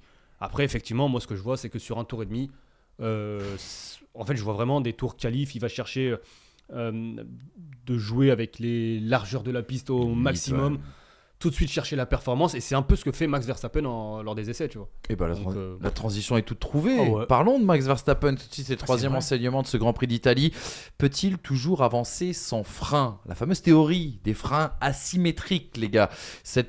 On sait que la FIA a légiféré il y a maintenant quelques jours, quelques semaines, interdisant, vous savez qu'il y a une répartition des freins avant-arrière, interdisant donc une répartition des freins gauche-droite, ce qui a créé ou fait naître une rumeur, vrai ou pas on ne sait pas, que Red Bull disposait peut-être en tout cas de cette option sur la RB20 voire la RB19, et qu'une notification de la FIA leur aurait fait abandonner justement ces freins asymétriques, ce qui expliquerait pourquoi ils seraient en chute libre. En tout cas, on ne sait pas si c'est vrai ou pas, mais Red Bull a été, je pense, 4e force ce week-end. miné là encore une fois par la dégradation, une stratégie qui a été mal optimisée, une exécution peu habituelle avec cette erreur notamment lors de l'arrêt de Max Verstappen. Verstappen nous dit à l'arrivée qu'il a eu un problème de moteur en course qui lui a sans doute coûté, mais la seule question qu'on a envie de se poser les gars, jusqu'où Red Bull va plonger et surtout Red Bull peut-elle rebondir dans cette saison? Bon, alors s'il y a une écurie pour laquelle je veux bien croire à un rebond, c'est quand même Red Bull. Je me méfierais toujours d'eux. Je te vois en grand défenseur de la remontada depuis quelques jours, sur les réseaux notamment. J'ai fait un tweet. Je sais, j'en rajoute toujours. J'ai fait un Tu me tweet. connais depuis le temps. Ah, le clickbait. J'ai fait un tweet juste parce que quand j'ai vu Max Verstappen être à 7 dixièmes, Bien sûr. dans un mode où son DRS magique est autorisé, à savoir la qualification, et dans un mode où normalement son sous-virage va pas trop le pénaliser, je fais ah tcha c'est dur là, 7 dixièmes. Mais bon, c'est à ce moment-là que je me suis dit ah ouais, ils sont vraiment en train de décliner. Red Bull, est-ce qu'ils peuvent rebondir? Bon, oui, parce que c'est Red Bull. Moins parce que c'est quand même l'écurie la plus pénalisée en termes de soufflerie, etc. Et en termes de développement, forcément, c'est plus compliqué. Néanmoins, je pense qu'ils ont déjà les trucs dans les cartons, qui tentent des choses. C'est juste que, comme Ferrari à un moment donné, ce qu'ils tentent ne fonctionne pas. Et puis, tu as cette affaire de la pièce retirée. Red Bull a retiré une pièce après ou avant Miami, je sais plus. Oui, avant Miami. Avant Miami. Enfin, ça, c'est ce que dit la rumeur. Hein. On n'a pas de confirmation là-dessus. Je sais pas. C'est un Espagnol qui a sorti ça cet été. Bref. Un Espagnol, qui ça pourrait aider? Je sais pas. Ça avait une idée chez vous, je mais sais. en attendant, le sous-virage, il arrive de là. Hein. Tu l'avais sous-viré avant la Red Bull, toi? Non, c'est vrai. C'est vrai. Elle était sur des rails, notamment dès le début de saison. À Imola, le sous-virage de la Red Bull, il est impressionnant. Si effectivement cette théorie du frein asymétrique, parce que qu'est-ce que ça crée? On va essayer d'expliquer un petit peu. Qu'est-ce que ça créerait un frein asymétrique? Grosso modo, c'est que ça freinerait pas de la même manière sur le pneu avant droit ou le pneu avant gauche selon le virage. Si on freine plus d'un côté ou de l'autre, ça va aider la voiture à pivoter. On disait que la RB19 était sur des rails tels que la RB18. Encore une fois, on parle d'une zone grise du règlement, puisqu'on interdisait une manière de répartir les freins, mais c'était pas dit explicitement sur le latéral qu'on pouvait pas avoir une espèce de break balance de répartition différente. différente. Et en l'occurrence, effectivement, si tu freines plus fort d'un côté que de l'autre, la voiture va toute seule pivoter. C'est exactement le même principe que quand tu rames d'un côté, tu vas envoyer Ton de la canot vitesse d'un pivote. côté, pas de l'autre, ton canot va pivoter. Théorie de la diffusion des fluides. Donc, Les théories de quand tu fais de la barque avec ta meuf. et que tu tournes en rond parce que t'es complètement con. Donc, si, imaginons, ils ont retiré ça, ça explique tous leurs problèmes. Hein. Ça explique ce sous-virage. Mais ce que ça n'explique pas, et ce qui prouve quand même que fondamentalement il y a un problème dans le développement, c'est que maintenant cette voiture survire. C'est-à-dire qu'on a, au moment du milieu de virage, quand il y a le transfert de masse qui s'opère, on a le problème que la Ferrari avait en 2021. Et du coup, quand tu t'inscris, elle y va pas, tu vois la Zandvoort comme il tourne, ça n'y va pas, ça n'y va pas. Et quand Perez réaccélérait, la voiture partait. Donc, encore une fois, c'est peut-être circonstanciel au circuit. Qu'est-ce qu'il y a? Non, je t'écoute. Tu m'écoutes pas, tu te fous de ma gueule, Si, c'est pas pareil. Non, je trouve ta démonstration brillante, mais du coup, moi, je me pose une question si depuis Miami ça va pas. Est-ce que du coup, on révise l'avis sur Sergio Perez ou pas? Dernier podium, c'est juste avant Miami, c'était en Chine. Bah, à partir du moment où Pas du tout. À partir du moment où Verstappen est deuxième au championnat du monde à ce d'accord. moment-là Donc et Verstappen Perez égale est Perez, 12ème, d'accord. non. Hamza est un chasseur et Non, il mais c'est tout, t'attend c'est tout. à la sortie du C'est tout, parce que sprint. moi, Hamza, il j'entends a des tous les choses. griefs en tête. J'entends des choses, des Kit Kat, voilà, ça fait des mois, j'entends. Mais la Et pièce a là, été- bizarrement, j'entends juste, en fait, Red Bull, ça va pas depuis Miami parce qu'on a retiré une pièce. Est-ce que c'est et pas en Kit fait, Kat qui a dit bah, à la depuis- FIA ce que Red Bull faisait?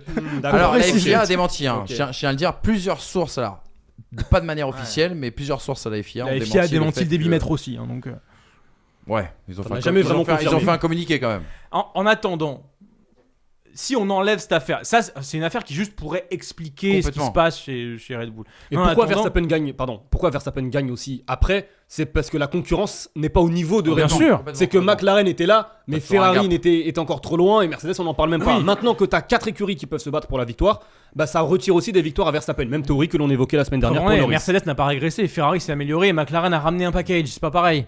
Enfin, les deux, McLaren et Ferrari, ont ramené un package depuis celui de Mercedes. C'est à celui qui ramènera le package qui fonctionne le plus vite en Et fait. on rappelle qu'aucun package n'a marché chez Red Bull sur la RB20 depuis le début de la saison quand même. Bah, le premier. Vraisemblablement. en Le tout cas. premier a marché.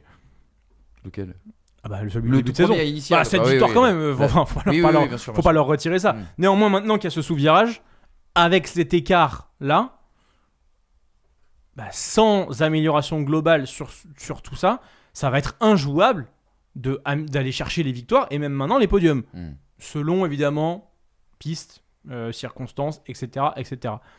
Mais là, ce qui est inquiétant quand même, c'est que Max Verstappen a dit, c'est pas un problème de cette pièce-là. Toute la voiture est à refaire, C'est ça. selon eux. Enfin, selon lui. Selon lui.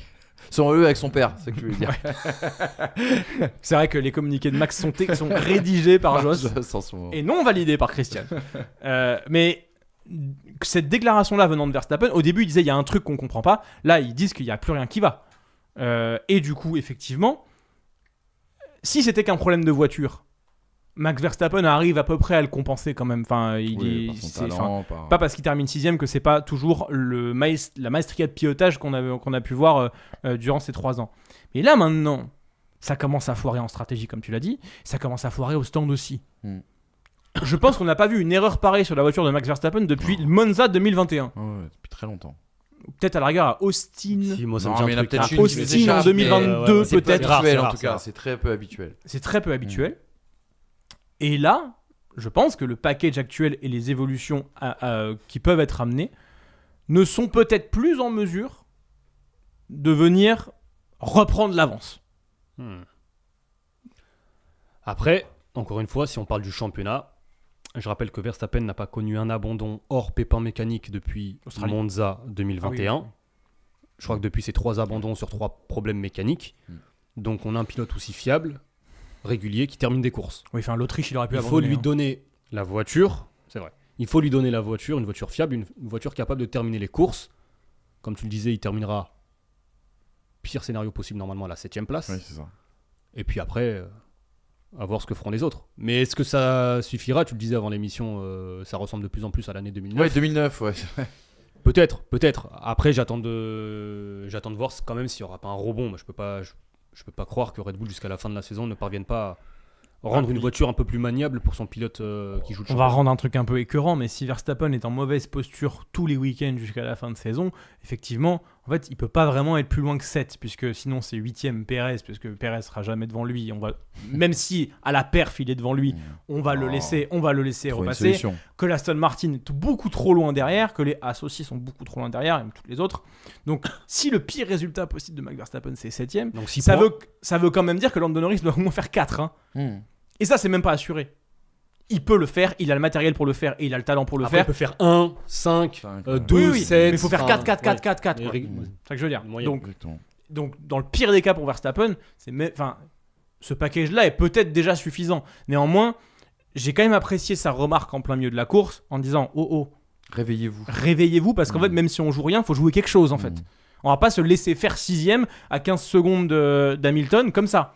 Bah, il a envoyé des messages, Max Verstappen. Tu parles de cette radio qui, moi, clairement, je trouve que c'est un exercice même de communication hein, pendant la course. J'ai l'impression qu'il était en zone d'interview avant même la fin de la course. Et puis, il y a cette interview à motorsport.com hier. Les gars, je suis obligé de finir là-dessus parce que le ton a changé quand même entre Verstappen et Red Bull. Je pense que nous avons tiré le meilleur parti de la voiture en termes de position, mais pas dans la manière dont nous avons abordé la course. Cela aurait quand même été une mauvaise course avec toute la puissance du moteur, mais nous aurions peut-être été plus compétitifs. Nous étions dans un no man's land. Si nous ne changeons rien dans la voiture, tout ira mal à partir de maintenant. Jusqu'à la fin de saison, nous avons beaucoup de travail à faire. Un petit peu plus loin dans cette interview, il rajoute Max Verstappen. Tout le monde savait très bien ce que nous devions faire. Il ne nous reste plus qu'à inverser la tendance. Ce n'est pas facile de le faire très rapidement. Et si nous pouvons mettre cela sur la voiture, elle redeviendra plus facile à piloter. L'année dernière, nous avions une voiture formidable qui était la voiture la plus dominante de tous les temps et nous l'avons transformée en monstre. Nous devons donc inverser la tendance, peu importe le nombre de semaines que cela prend. Nous devons continuer à pousser, à travailler d'arrache-pied. Il n'y a aucune excuse. Sinon, les titres ne seront plus réalistes pour nous. On va Il a quand même raison. rappeler qu'à Monza, Verstappen, il a 2 dixièmes d'Albon en qualif sur son temps de Q3. Il a 5 dixièmes d'Hamilton devant lui. Et 7 7 de Paul Norris. Potentiellement, mais je veux dire, même pour la 6ème place, aller chercher la 6ème place, il y a une demi-seconde avec la 6ème place. Il y a 2 dixièmes sur la Williams derrière. C'est ça. C'est ça. Dans une circonstance qui est celle de Complètement, Monza, Monza, évidemment, celle évidemment, où la bien Williams, Faudra voir. la Williams est en bonne performance. Donc c'est quand même c'est un cas particulier. Et avec tout ça, quand même, quand on énumère la liste des erreurs ou des choses qui ne vont pas chez Red Bull, des différentes Il déclarations, prend 8 points. il n'a lâché que 8 points. Voilà. C'est quand même assez fou. Alors qu'il aurait pu en perdre. Beaucoup plus. Mais quand même, le dernier relais de Verstappen en médium qui ne remonte pas sur un Lewis Hamilton en hard plus vieux, c'est quand même symptomatique que Ça va pas. ça va pas. Hein. Ou d'un problème moteur aussi. Tu vois, parce que Oui, c'est vrai bien que, sûr, bien sûr. à ne pas minorer, Oui. bien évidemment. Le 4e enseignement, les gars, très rapidement, un petit nouveau s'est invité en Formule 1, un Argentin. C'était pas arrivé depuis Gaston Mazzacane, qui a terminé sa carrière en Formule 1 en 2001 chez Prost, et 2002 il a peut-être re-signé, je sais plus. Il avait commencé chez Minardi, Gaston Mazzacane. Bref, on est là pour parler de Colapinto, le remplaçant surprise, Logan Sargent. Enfin, surprise, pas pour tout le monde autour de ce plateau, parce que Hamza Ramani, sans avoir l'info, Et nous l'a pré-shot. annoncé. Il a sauvé d'ailleurs l'émission, parce qu'on avait parlé de Logan Sargent. Ah, c'est un et métier, l'info est hein, sortie. que veux-tu. Bravo, félicitations. Sympa. L'Almanach des sports fonctionne encore. Colapinto, qui avait très peu de roulage en Formule 1 juste avant, il avait participé aux essais libres 1 du côté de Silverstone. Lui qui a manqué Q2 pour une petite erreur, mine de rien, en qualification. Preuve quand même d'un solide rythme sur un tour rapide. Lui qui a fait fonctionner aussi la stratégie à un arrêt. Ça, c'est impressionnant. On rappelle qu'il a fait un tour de moins que Charles Leclerc sur ses gommes dures. Je crois qu'il était à 37 tours. Colapinto, c'est quand même une belle performance pour un rookie avec si peu d'expérience, qui termine à 14 secondes d'Albon et une belle remontée de la P18 à la P12. Alors, est-ce qu'il a déjà fait mieux que Logan Sargent, Colapinto? Logan non, Sargent parce a l'ensemble d'une œuvre. Parce que De Vries. C'est Ouais, pour ça que je vous pose la exactement. question avec un énorme oui, sourire. oui. Eh ben oui. Et que On Sargent a apprend, fait P13 l'année dernière. on apprend quand même de nos Bah, bien sûr, rares bien sûr. analyses, Enflammade. parfois un peu enflammé. enflammées. T'es Non, vraiment- mais Colapinto. Je sais pas faire ça, moi, ce que tu fais là. Je sais pas le faire. Ouais, c'est un métier aussi. T'es trop malhonnête pour moi. Colapinto. Non, franchement, pour une première, alors. En plus, là aussi, c'était l'urgence. Il l'a pris en milieu de semaine. Il était en train de propulsé, bosser. Il préparait sa C'est F2, ça. sa session de F2. Il aura quand même pu se préparer quand il a vu le crash de Sargent en L3. Oui, bah, après, tu vois, ça nous est pas passé par la tête. Peut-être qu'aussi. La preuve, on en a parlé. Après, peut-être aussi que la priorité, après, on ne saura jamais, c'est même pas le plus important. Peut-être qu'il voulait vraiment Lawson et que finalement Red Bull a dit non. Parce Ils qu'on n'ont pas sait voulu jamais. payer, paraît-il, Red Bull. Enfin, Oui, paraît-il, c'est ce qui a été dit. enfin, j'en sais rien. En tout cas, in fine, le plan A, B, C, ce que tu veux, c'est Colapinto. Ils l'ont mis, c'est logique, c'est un enfant de l'académie. Pour 9 grands prix, quel intérêt d'aller mettre, ce que je te disais la semaine dernière, d'aller mettre un Schumacher, d'aller mettre un Antonelli pour 9 grands prix qui peuvent servir de formation. Enfin, soit tu as un crack ou quelqu'un où tu as l'assurance de performer, Liam Lawson est peut-être ce profil-là, enfin crack, pardon, plutôt l'assurance d'amener des résultats, soit tu mets un jeune pilote que tu formes sur le long terme. Alors oui, l'année prochaine, aucun intérêt parce que tu as ton line-up. L'année prochaine, tu peux avoir un blessé, tu peux avoir un suspendu. Logiquement, c'est le pilote réserve Colapinto qui sera titularisé. L'année prochaine, tu peux avoir un Sainz qui, en fin de saison, décide de claquer la porte. Tu as un Colapinto que tu auras déjà formé sur une demi-saison. Donc en fait, l'investissement que tu places, alors déjà, c'est un investissement financier sur l'académie des dernières années. Ils ont un bon retour dessus. Que, ouais, que Voilà, mais Colapinto. Un bon retour dessus. hein. L'investissement que tu places aujourd'hui sportivement sur Colapinto, c'est un investissement que potentiellement tu pourrais avoir ne plus à faire à l'avenir. Potentiellement, Colapinto, il fait 9 courses en F1, c'est terminé, on ne le revoit plus. Potentiellement, Colapinto, en 2026, il est titulaire chez Williams. Ça, il ne le sait pas. Ou Donc- ailleurs, s'il fait un coup d'éclat, par Ou exemple, ailleurs. cette saison. Hein. Donc James Sur Vols, sa fin de il- saison. Lawson s'offre- n'était pas dans les tablettes avant de faire Complètement. ses 4 courses. C'est ça, et en fait, James Vols, il s'offre simplement la possibilité d'avoir une option supplémentaire et de pouvoir juger cette option à l'avenir. Je te trouve un peu naïf là. Il y a 4,5 millions qui arrivent. hein. De sponsors. Il y a Ouais. 4,5 millions qui arrivent pour 9 courses de la part des sponsors de Colapinto. Et que James Walls, ayant besoin d'argent pour justement moderniser l'écurie et avoir un peu les mains libres pour le projet Williams, je trouve que là, c'est un choix de ce baquet. Dans tous les cas, cette saison ne vaut rien pour lui. Parce que Sargent n'en a rien fait. Que dès l'Australie, on filait le châssis à Albon, Alex Albon. Donc, quitte à ce que ce baquet ne vale rien en termes de performance, à minima qu'il vale quelque chose en termes d'argent. Et du coup, 4,5 millions pour 9 courses, c'est une aubaine pour Williams. On les récupère, on investit ce qu'on peut. Sachant que James Vols a passé son été à essayer de convaincre Carlos Sainz en disant voilà sur quoi on est en train d'investir. Si en plus ils lui disent on va virer Logan Sargent en milieu de saison pour récupérer 4,5 millions du côté de Colapinto et on va les mettre ici. Ou payer la moitié de ton salaire. Hein. Accessoirement, enfin bref, moi je pense que c'est un calcul mercédésien de James Wolfe en se disant, de toute façon, dans tous les cas, là, c'est pas la saison sur laquelle on veut performer, on veut préparer 2026 et on a un pilote qui amène de l'argent et beaucoup plus que Sargent sur ces 9 courses-là. Prenons-le, il est pas mauvais en F2, ça pourra pas être pire en performance que Sargent. C'est pragmatique.